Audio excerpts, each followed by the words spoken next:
Yo, what's up, world? This your boy, Awo Ifafore. What's going on, good people? This is Awo Ifao Sheun. Welcome back to the Who Made Y'all Priest podcast, where we talk about our spiritual journeys, our everyday life experiences, and the issues of the time from the perspective of two people who just happen to be priests. Fafore, what's going on, man? Man, nothing much, man. Feeling good. How you doing? Man, same old, man. I'm ready to get back in this thing again, man. I think we got another good episode this time. Yeah, I think this is going to be a good one, and we're going to be jam-packed with information. So I said, let's just get right to it. Let's get right to it, man. Lafia. Oh boy, Chief. Aguato, how are you? I'm doing well. How you doing? Good. It's great to see you guys. It's It's great to good to see you, see you as too. well. You glitz and glam over there. I see you shining over there. All right, I'm glad I ain't wear a T-shirt. I had to look appropriate for this popular new and upcoming podcast that you all have going on. So I tried. I say. Yeah, we Well, we appreciate you greatly taking time out appreciate of your it. schedule. I say. Absolutely. So, Thank you for the invite. oh, it was our pleasure. It's our pleasure. We know you got some important information to be able to share with the people, and a lot of people, both men and women, are going to have a lot of great things to take away from having you on here. So again, we greatly appreciate it. So, of course, we know who you are. Please introduce yourself to the family, and we need like all the names, all the titles. Give it all to them. Ashe. Well, first, I was born Latasha Jackson Omo Zenobia. My mother's name is Zenobia. My father is Dwight. I am in the Ifa tradition. Chief Iyalode, Yeye Tayashe, Ifa Tumilara, Oyasheun, Shango Bumi, Oshun Tomi, Ifa Jubelo, Fayemi Akambi, and Ifa Laje, Latasha Jones Omo Zenobia. I know that's a lot. All in one breath. And you know what I'm impressed by though, for real, is that you did all of that and you not once did one of these. Like you got that down pat right off the top. Right. You didn't say that many times. Yes, many times. Yes. Yeah. Okay. So tell us a little bit about yourselves and your spiritual journey that led you here to Ifa. Well, like so many people in the Ifa tradition, my background is Christianity, and Christianity never really made much sense to me. And so maybe around the age of 31, my husband and I decided that we were going to leave the church and not necessarily seek or search for anything. My prayer was, because Christianity would scare you about, going to hell. That was my fear when I left the church. And so I just did a lot of thinking and I took time out to myself and I kept praying and I said, God, my desire is not to dishonor you. My desire is, to live out my purpose and my destiny. And I just don't feel like Christianity is it. I don't want to displease you, to be outside of your will. So I won't go searching for anything. I will just wait patiently until you lead, guide, and direct me. And the message will be, clear. And that's exactly, what happened. I started out on a journey to reconnect back with my father's side of the family in Trinidad. And while doing that, I was introduced to E5. And I've never turned back, never looked back. It has been an amazing experience. My first time going back to Trinidad as an adult, I found myself unexpectedly sitting on the mat of a priest, Baba Asuwaju, at my late Ia's house, Ia Valerie, God rest her soul. And I was just there visiting family, and a friend took me, for a reading. I didn't know what to expect, but I was completely open to it. And it was at that time, it was a series of questions that was asked and a lot of information that was given. And I was told that I needed to receive a full hand of Ifa, not knowing what that was at all. So I knew I had a lot of studying and research to do. And they never left my side. Any questions I had, they both, answered. And so for the next few years, I was back and forth to Trinidad every 6 months. and I would stay for 2 weeks at a time, just diligently studying and spending time in the Grove and just obtaining all of the knowledge that I could obtain during that period of my life. And everything else just, in hindsight, seems like the ball just kept rolling. Everything just kind of took off really fast, from there. So how'd you meet Baba? So my late Ia, which I have a picture of her here, Ia Valerie, she told me in one of my readings that I would find someone here in America. And when I met this person, I would know that this person would be my teacher. Now, little did I know, the day that Baba Femi gave me my hand of Ifa, she transitioned on this same day as well. Wow. Yes. And so, as Baba Femi would put it, it's almost as if she said, it is done and it was okay for her to, cross over. And so, sometimes just looking back over my own story and over my own life, I can't help but, just be thankful, and grateful, because you hear so many horror stories, from people as to how their journeys, started out. And I'm just so grateful and thankful that that was not my personal experience. Wow.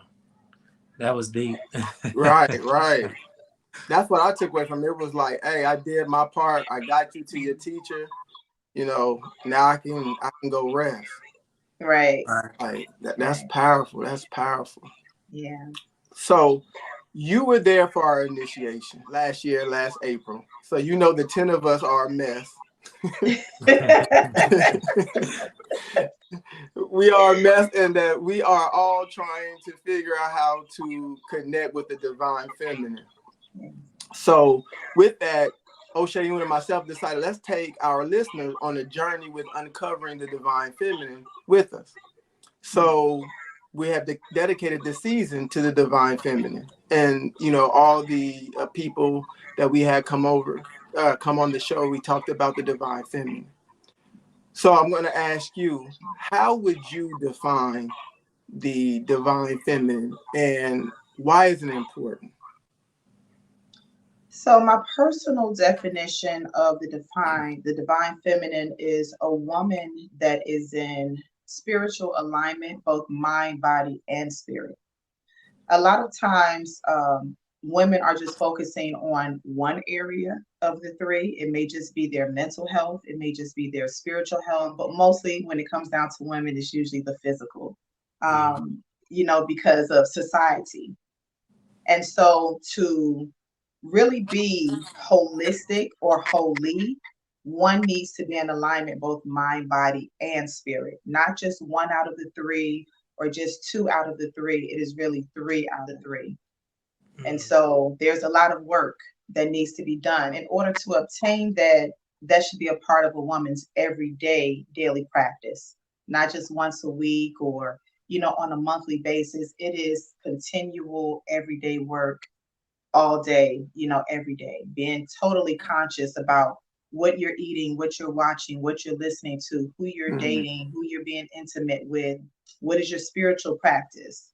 Are you living that life or are you just in it? Ashe.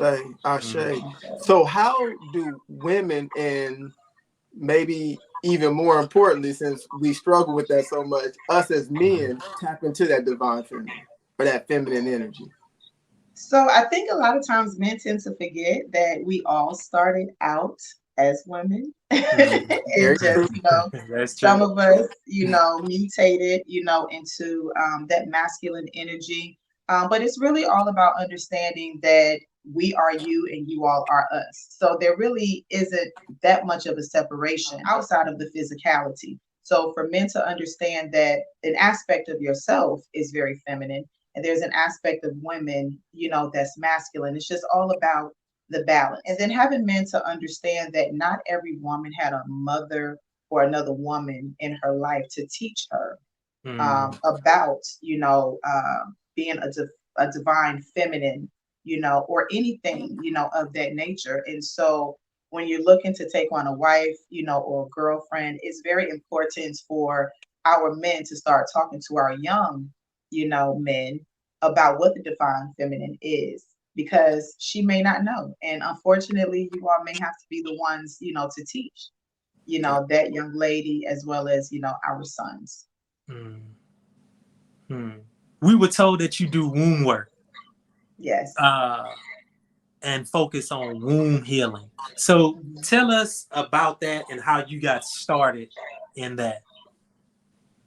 Oh, that's a very good question. So let's go back to my Ishefa ceremony when I received my Odu from my hand of Ifa, which is Irosudi. Irosudi is an Odu that speaks of one that, should look to have a different career or career change. But most importantly, it talks about one being a physician, a doctor, one who offers a solution for a woman that has a difficult time conceiving.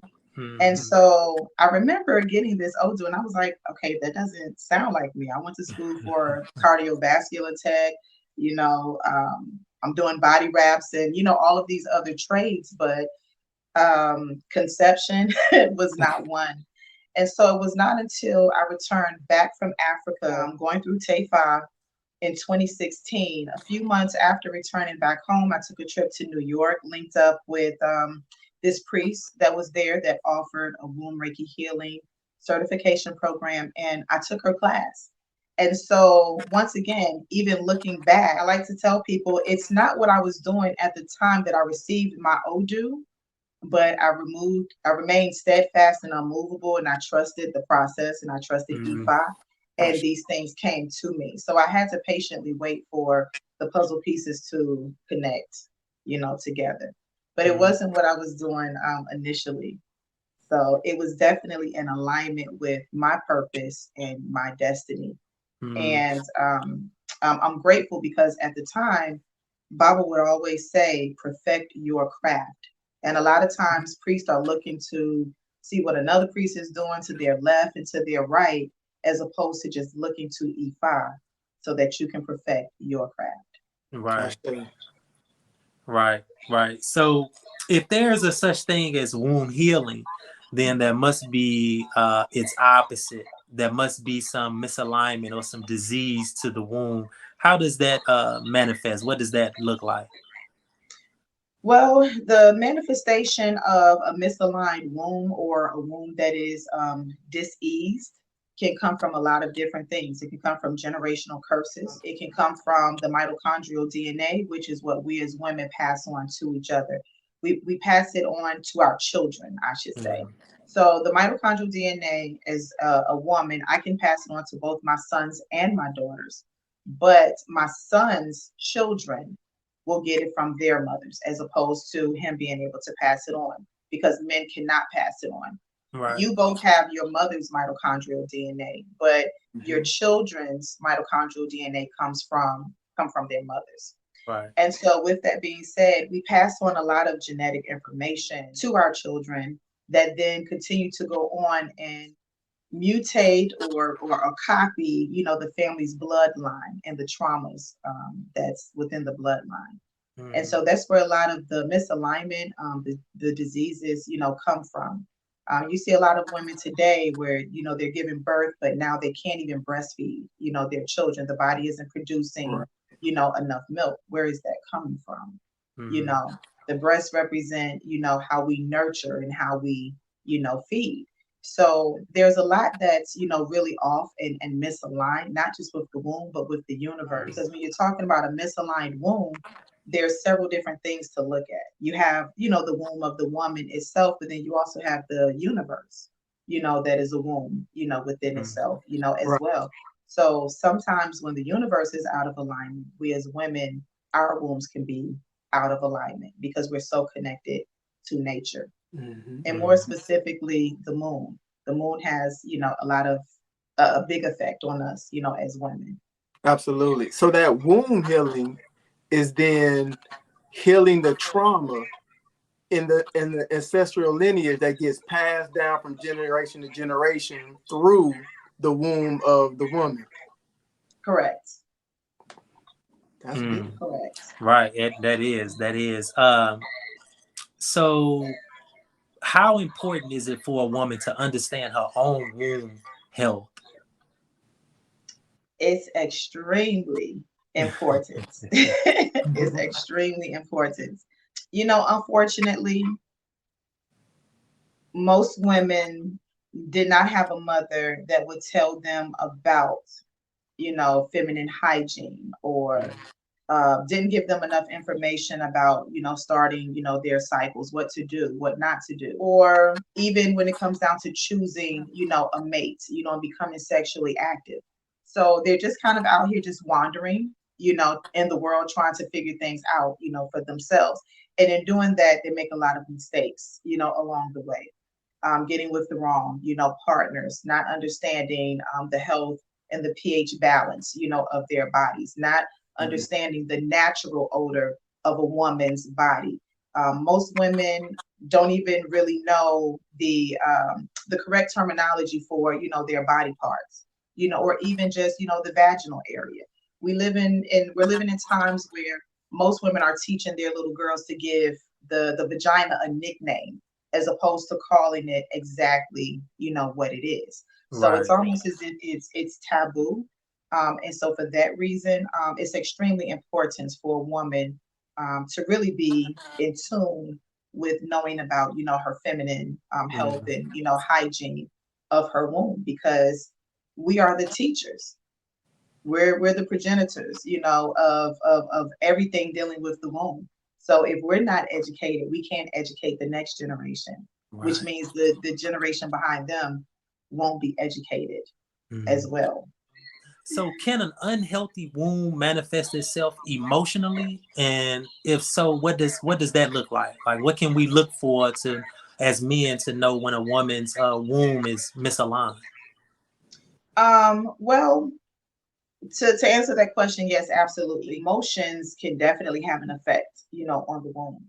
If during the time that a woman is pregnant with her child, she was being abused, whether it was physically, mentally, emotionally, sexually, any form of abuse has an effect, on that womb, as well as, the fetus inside of the womb. Even if a woman isn't pregnant, stress plays a big role in a lot of diseases that take place within the womb. So we're talking PCOS, polycystic ovarian syndrome, endometriosis. There are so many, other issues that women deal with.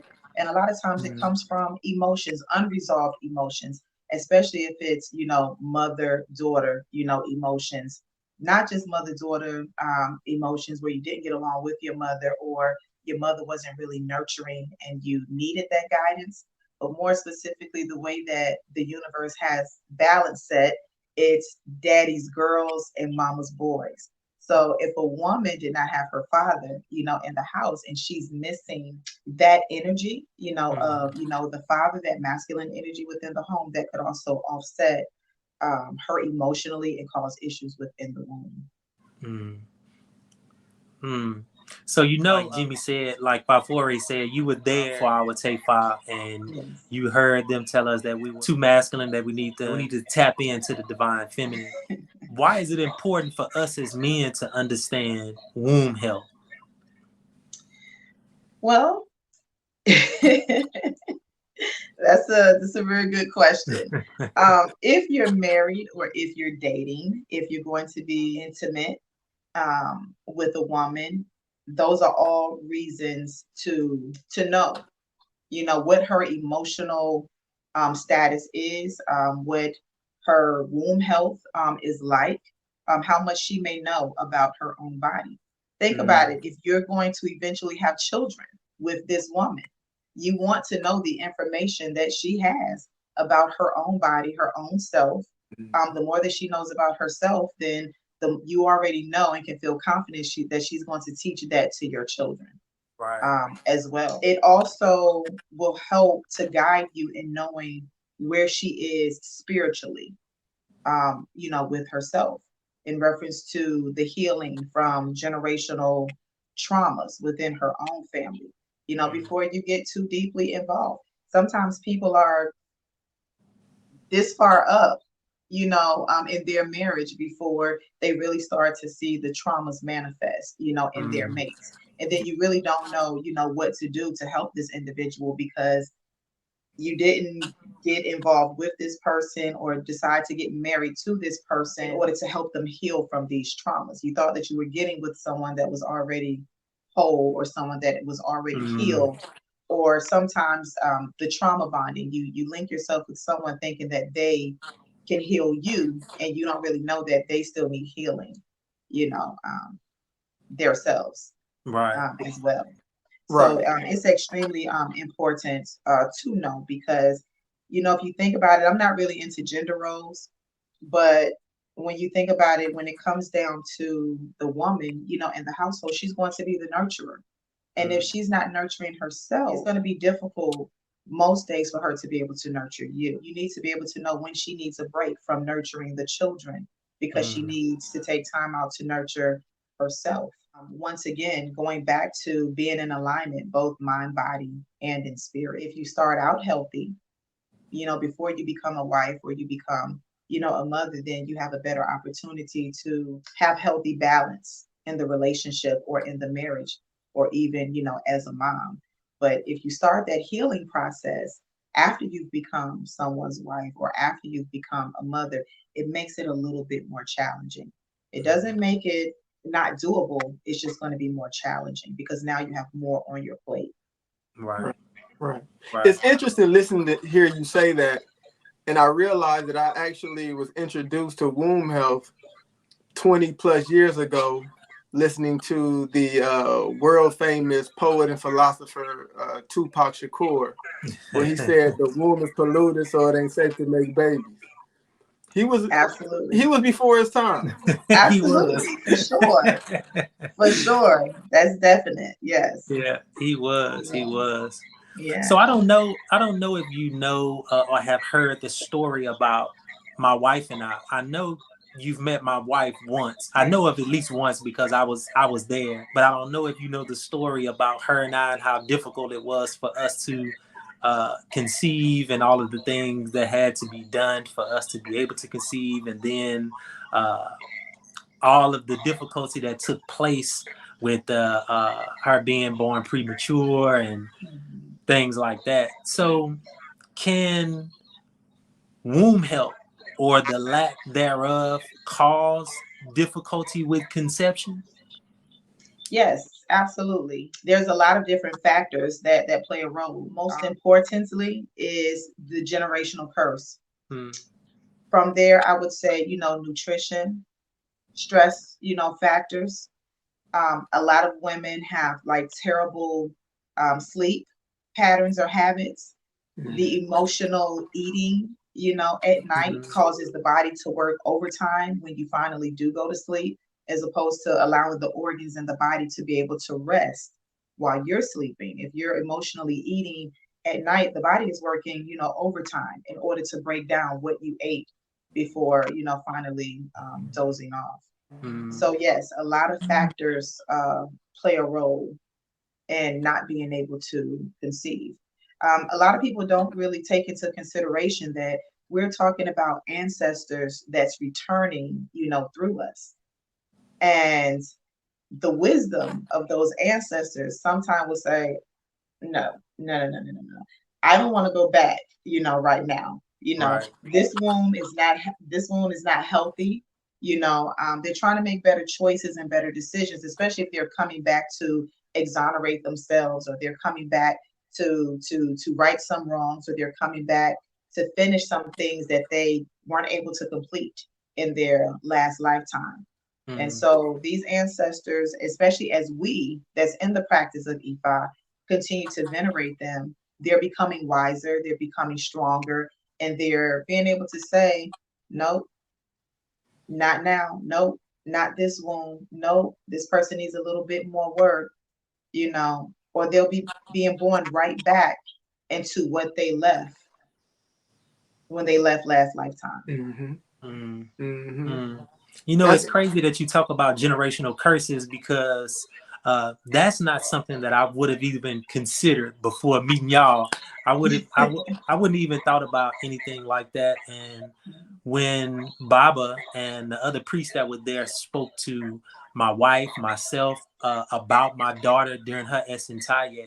And there was a lot of talk about her marrying a Black man to heal something from a past lifetime, to heal as if my family and her family had been connected before.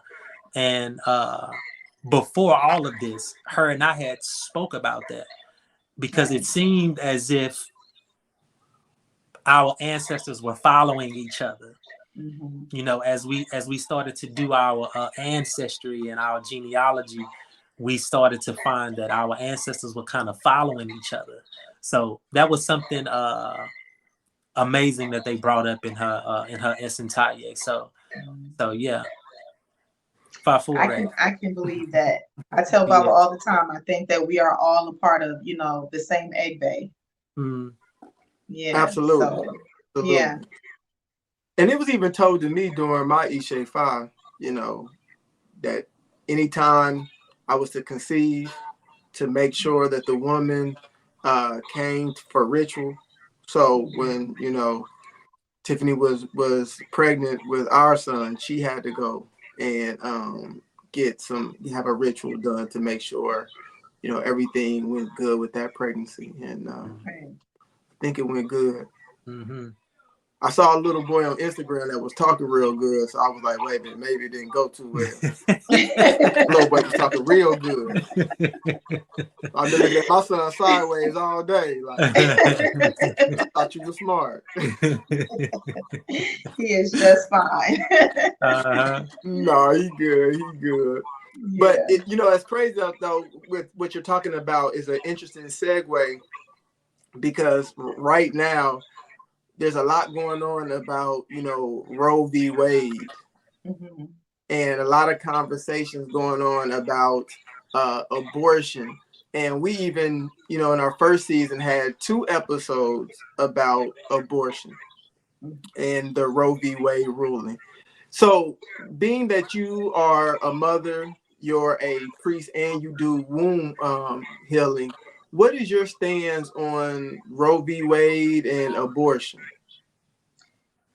Ooh, it's a touchy subject. It is. I am not for, nor have I ever been for abortions. Wow. I have always been for women's rights, women having the choice to make their own decisions. I just think that there is more education that is needed around that. It's dangerous because I have daughters, and my youngest daughter is 18. The oldest one is 20. And it was a very pivotal moment for me when they turned 18 and I wasn't allowed to go in the back with them, you know, at the doctor's office. You know, like I'm still, you know, paying for, you know, health insurance. I'm taking care of everything, you know, financially myself, you know, and their father. And we can't, you know, go in the back, you know, with them. And the dangerous thing about that is that when a young girl or a young woman that is trying to figure out being a young woman finds herself in a situation, you know, pregnant, and the doctors give, you know, an option of abortion, a lot of them would do that out of fear, not knowing what the long-term risk or damage, you know, may be. You've now potentially angered, you know, the ancestor that you've, you know, sent back, you know. The other thing you have to look at is scarring, you know, in the uterus, in the womb, you know, area, and the potential of now becoming infertile because you did something, you know, out of fear. So we're not talking enough to women or young women about the long-term damages that can come from abortions. And it's because, unfortunately, there are so many women that use abortions as birth control, as opposed to doing. My great grandmother, you know, God rest her soul, used to say all the time that if a woman got pregnant, it was because she wanted to.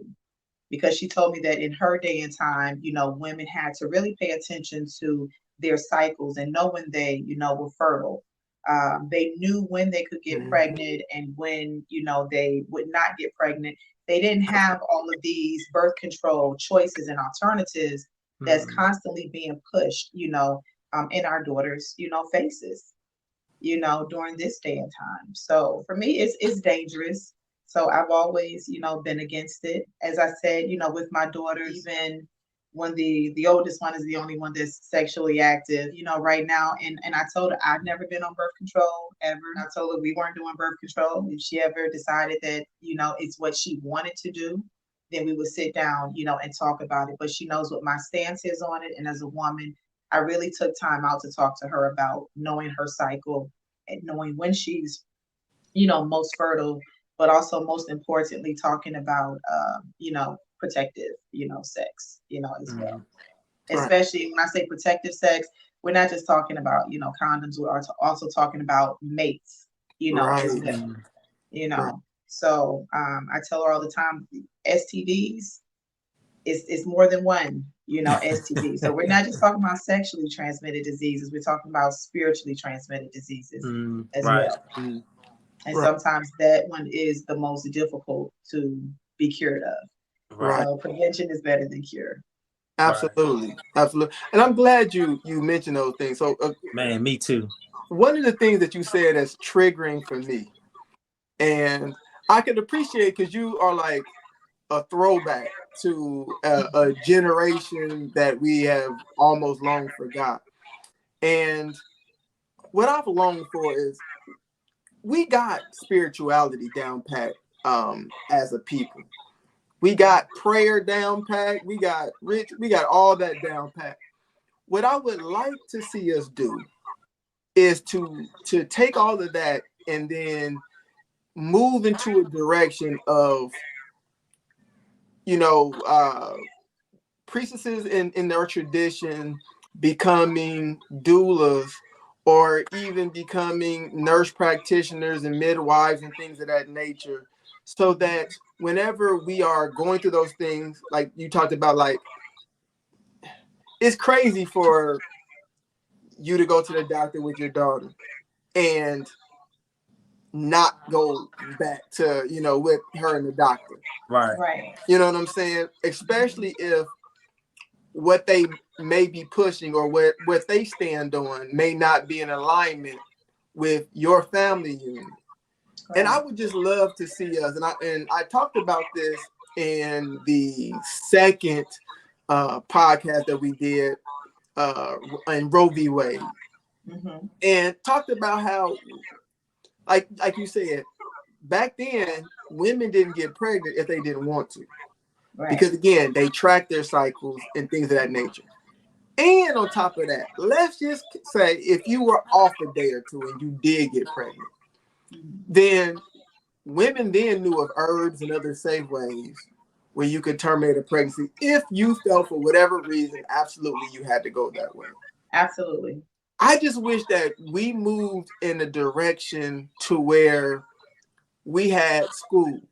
Like Nation of Islam has a school, and there are many Catholic private schools. I wish we had schools. I wish we had clinics and things of that nature, to where we didn't have to go outside of our tradition to get any kind of advice. And I always say, if I hit the lottery, I'm putting money up to start schools and that whole nine, because we really need, as a people, to move back to what we used to do. Right. Absolutely. Right. I'm glad you spoke of the physical aspect, because my thing was more so along the lines of the spiritual aspect. Like you said, the woman is the portal through which our ancestors returned, and abortion to me just seems anti that. It seems anti spirituality, anti our tradition. And you are probably the first woman that I've talked to personally outside of my wife that is against abortion. Most of the women that I've talked to they won't say that they're pro-abortion. They'll say that they're pro-choice. And to me, that carries the baggage of, like you say, it's abortion for the sake of birth control. We're not talking about the woman's health is in danger or the child's health is in danger or anything like that. We're just talking about abortion for the sake of birth control, and that's what Right. I'm against. And I think it's a cop out for us as men to say we're not women, so we shouldn't have a say in that. To me, that's a cop out, and it takes a man and a woman to conceive a child, and so those two conscious beings should come together and figure out what they want to do with that child. Right. And I have a theory on that might be a little unpopular, but I think it has to do when you are in I can speak on this being Black. When you are in a group that has been oppressed, anytime somebody says you can't do, it's nah, that's my right. Mm-hmm. You know what I'm saying? Even if you really fundamentally don't believe it or not for it or don't want to do it, because you've been oppressed, even if they say you can't do something that you don't want to do, now you want to fight for that right to be able to. And that's why I think some of that comes from. Right. Right. Yeah. I can definitely see that. I agree. Yeah. Yeah. It's like they'll say it's my right, but they really haven't put a lot of thought into it. Mm-hmm. Right. Yeah, they haven't even, taken the time to research, what's being spoken about, the topic at hand. Absolutely. So, absolutely. yeah, I totally agree. So how does a woman's womb health affect the baby both positively and negatively? So I'll give you an example of a client that I have right now. She has cancerous cells in her cervix. So it is not considered cervical cancer, but it is precancerous cells. This is her third time having to go and get the lining of her cervix, scraped to remove the cells. Well, the second time that it was done, she was pregnant. And so she had to make a choice to either terminate the pregnancy or see the pregnancy all the way through so that they can scrape the cells out, right? Mm-hmm. Now, she had a lot of unhealthy sexual partners before the marriage that she's in now. She's also had very unhealthy relationship with both, mother and father. And so these things have caused all of these issues within her womb to the point where she finds herself in a situation, do I terminate this pregnancy with my husband?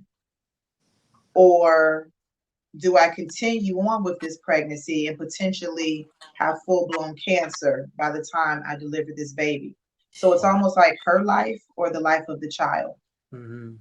So these are things that, once again, women don't really think about or take into consideration, predicaments that they can find themselves in because of their previous choices in life. And so an unhealthy womb can have a lot of adverse effects, on the fetus, on the unborn child. Whether it be, fibroids, sometimes fibroids attach themselves to very vital organs within the uterus where it's taking the blood supply away from the fetus, and the fibroid is being fed, all of the nutrients and, the blood flow, is feeding it. And so a healthy womb, of course, is going to have, a better effect, on the baby. Some babies are very calm and very, easy to deal with. You can just lay them down and they won't cry. As long as they're fed and they're dry, you can, lay them down and, they're fine. Other babies will do a lot of crying. A lot of other babies may, be congested, a lot. And that's going to have a lot to do with the trauma or the energy that is absorbed, from the womb that they're in. So it affects the fetus a lot, whether it's healthy or it's unhealthy. Right. Yeah. And so a lot of pregnancies, because they're unplanned, for pregnancies that are planned, when you go to the doctor will tell you to do different things like take folic acid, exercise more. If you need to lose weight ahead of time before getting pregnant, then they would advise, all of these, things. Mhm. But if, you're having unplanned, pregnancies, and you're not aware of what your womb health, is, it makes it difficult to try to combat those things now that you're pregnant, because now you're pregnant. Right. The fetus it's in there, Right. which is very interesting, because, this could take us on a whole nother topic that I like to talk about, is when people like to ask if babies can have a bad ORI, Mm. and so when does that bad ORI get chosen, or selected, before entering into the womb, or, during the time, of birth. Wow, that is a deep Yeah, question. And it is. then that also piggybacks off of, when does life begin? I think that's one of the philosophical questions that surround abortion, is, when does life begin? And if life begins in the womb, then that fetus has the right to live.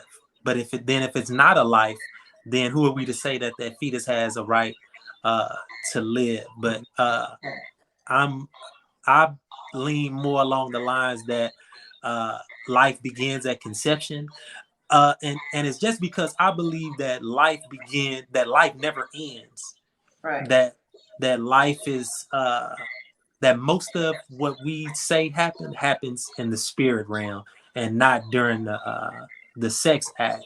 Um, my wife, the reason that she couldn't conceive, or the physical reason that she couldn't conceive, was her fallopian tubes were fully blocked with scar tissue, and she didn't have a physical reason as to why that would be the case. Uh, so now, after talking to you, I'm assuming that her womb health had something to do with that. That was something more spiritual uh, going on there.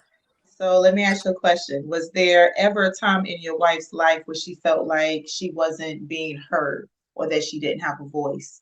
Yes. Okay. So I want to show you something really quickly. This is a diagram of the uterus. Let Mm-hmm. me know if I need to bring it closer. Can you all see it? Yeah, we can see it like the chakras. Yeah, it is. So this is the chakra system of the womb. Mm. Okay, if you look here, let me see. If you look here, these are the fallopian tubes. Right. Okay. Now, that's chakra number 5 on the womb system. Mm-hmm. Now let's look at this diagram. You see what chakra number 5 is? That's the throat. Here. It's the throat.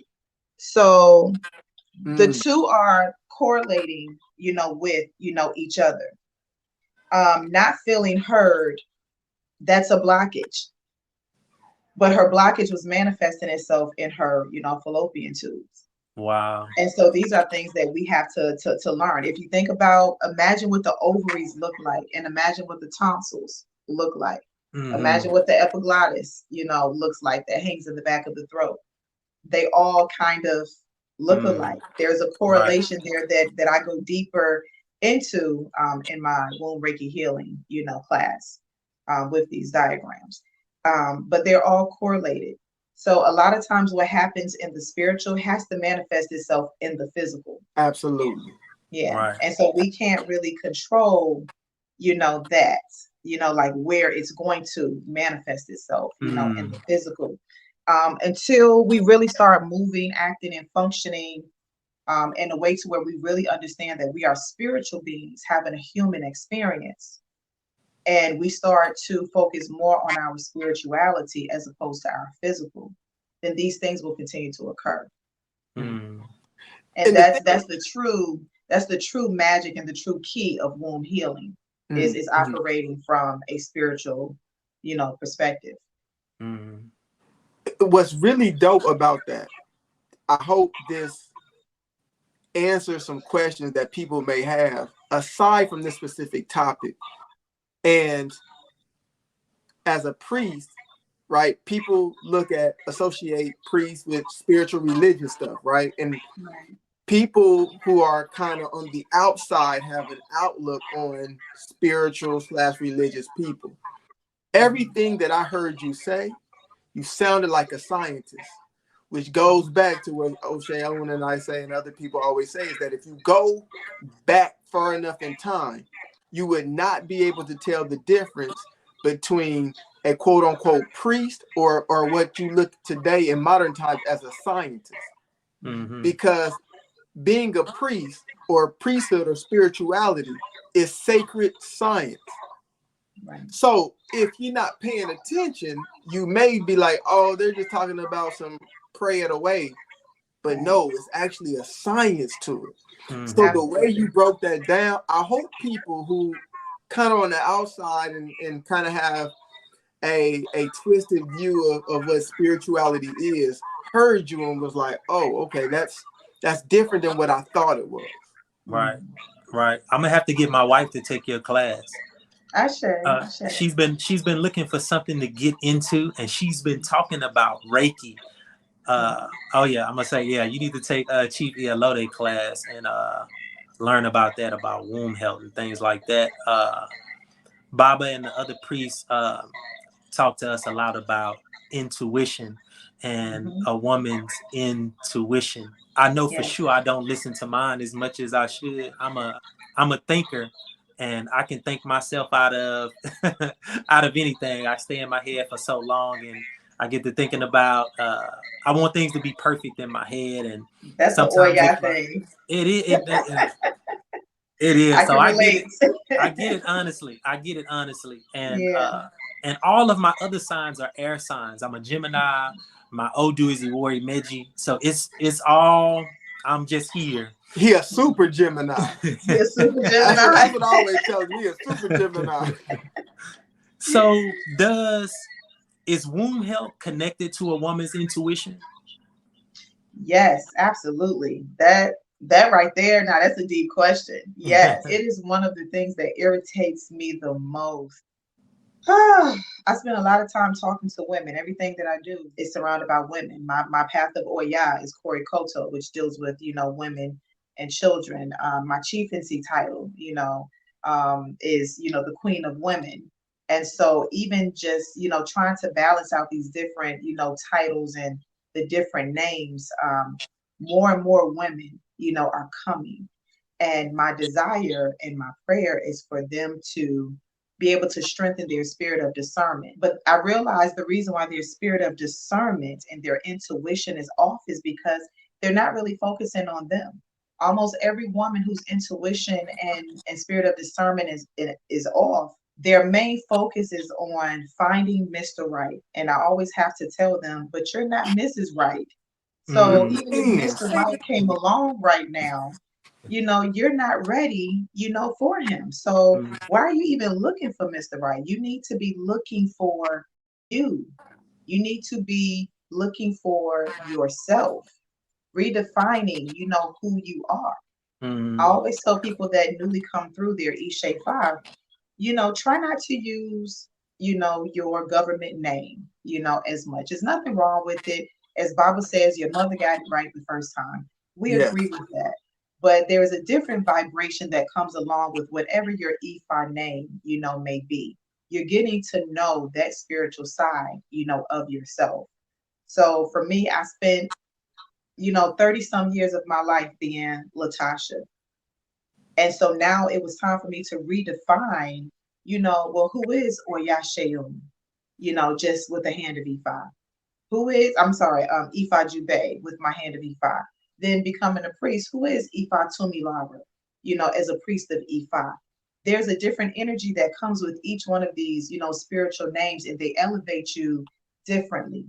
And so women's intuitions and their spirit of discernment is off because they're not focusing on self. They're focusing on everything outside of them. Relationship, they're looking for love. They're trying to fill these gaps and fill these voids, that they have in their lives, as opposed to pouring into self.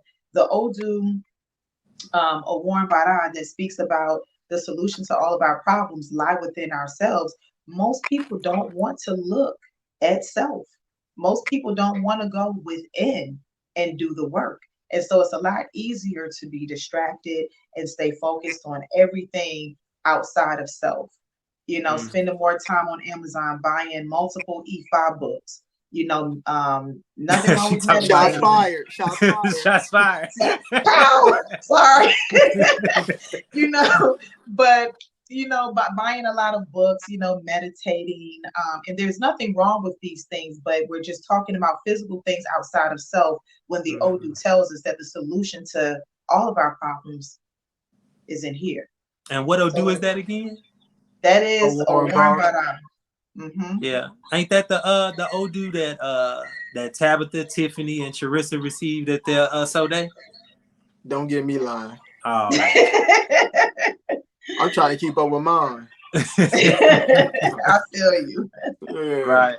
Yeah. But that Odu is extremely, extremely powerful. Just in its own right. All of the Odus, are powerful. But every time I see that, anytime it falls for a client, or if I'm divining for myself, and I get that, it's a healthy reminder that there's no need to worry. Either I'm going to be a warrior or I'm going to be a warrior. You can't be both. Right. Right.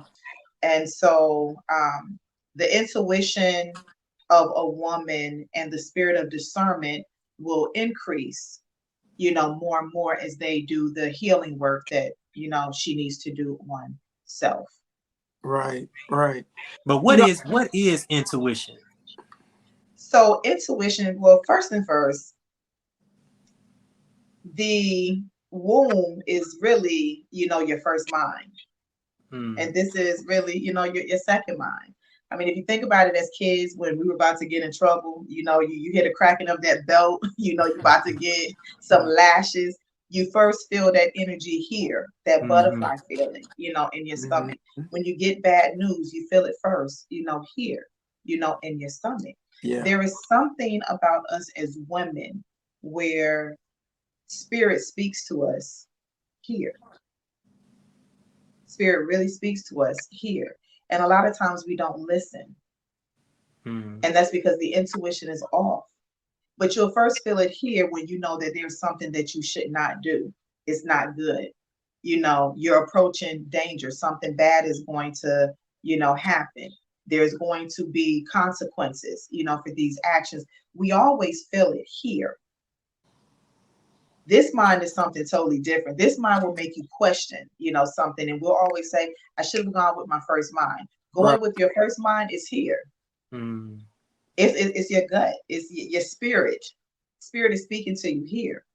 Every single ancestor before you're connected to it here.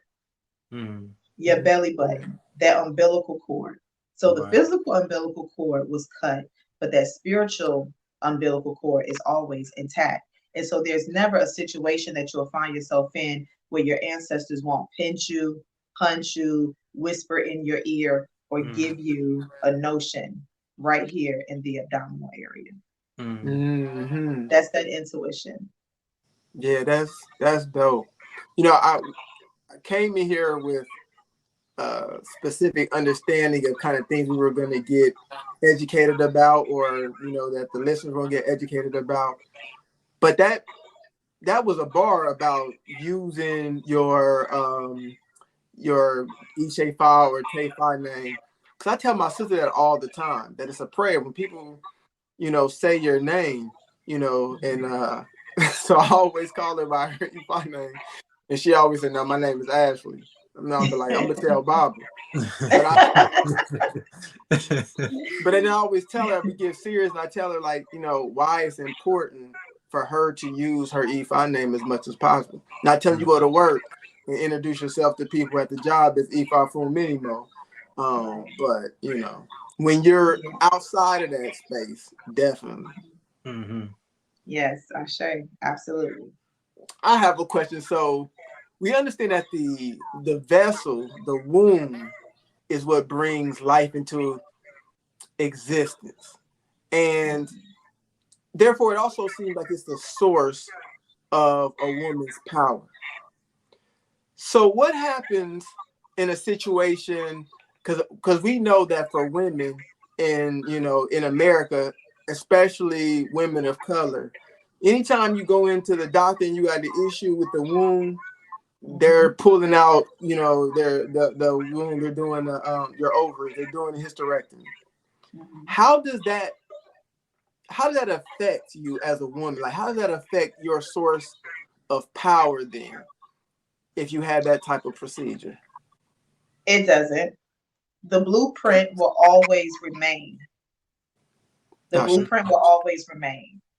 So it's like I was having a conversation with one of my omos that's here visiting today. And we were talking about the implements, the Eshu, the Ogun, the Ifa. And I was explaining to her that, these are just consecrated implements. These are, items. Initially, it is meant to be a focal point, for you. But at some point in time, you're supposed to graduate from not necessarily having to go directly to the implements to give, offerings, but being able to cultivate that energy within yourself. Understanding that Eshu is the divine force that lives at the back of the profound head. So what does that mean, exactly? Have you done the work on cultivating better communication? Have you learned how to open the way, for yourself? Have you learned how to use your, afoshe, your words of power, with your mouth? And so when it comes down to the organs, in our bodies, anytime a woman has to have a hysterectomy, done, that's not taking her power. The power can never, be taken away. The intuition can never be taken, away. She still has a vagina, which still makes her a woman. She still has a breast, which makes her a woman. She still has the mitochondrial DNA of her mother, her grandmother, her great-great-grandmother. And so with that being said, the blueprint of her as a woman and her womb will always, be there, intact. The only thing that changes is the physicality of being able to carry a child. Right. Or become pregnant. That's it. Right. Well, we, O'Shea and myself have talked about having an episode where we talk about gender versus sex. And we're in this world now where through surgery you can become a woman. How do you feel about that? Can we cuss on this podcast? You can say whatever you want to say. Ooh, this might get me in trouble, but I don't know. No, I'm not even going to say it. I'm going to refrain. So the blueprint is still going to be there. If you were born a male, it doesn't matter what physicality gets changed, on your body, you are still a male by God's design. If you were born a woman, you are still a woman, no matter what physicality, gets changed by God's design, by the Creator's design, by the universe design, by Oludumare's design. You are still a man or a woman by blueprint. Your spirit, is still that. I say. Okay? Well, I'll call y'all later. You cut that down. I'm gonna call y'all later and tell y'all what I really wanted to say. Yeah, I needed that. Yeah, we know you cut that down. We know you edited that a lot. I did. Yeah, but those are tricky subjects surrounding abortion and gender identity.